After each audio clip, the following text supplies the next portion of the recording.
become an owner driver with all-purpose messengers. Ring 699-4151. And your Ford dealer is the one. And your Ford dealer with the differences. You may be worried about the treatment of poms. First, an explanation of the term pom.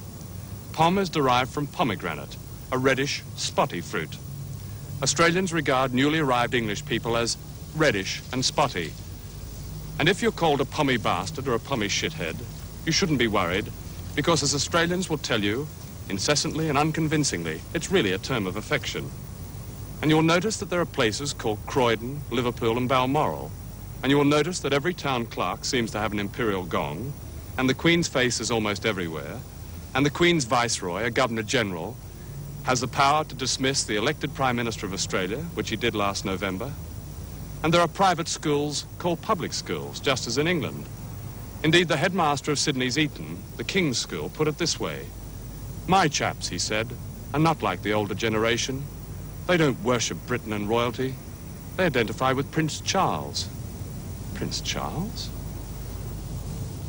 When Prince Charles comes to Australia again, he should savour the devotion of the Returned Soldiers League and Alice Springs.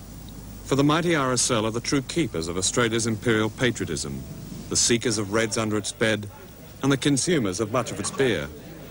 The search for a true Australian identity is difficult, partly because one ingrained image of Australians is that of loyal, tough Anzacs, institutionalised in a military orgy called Anzac Day, our only effective national day.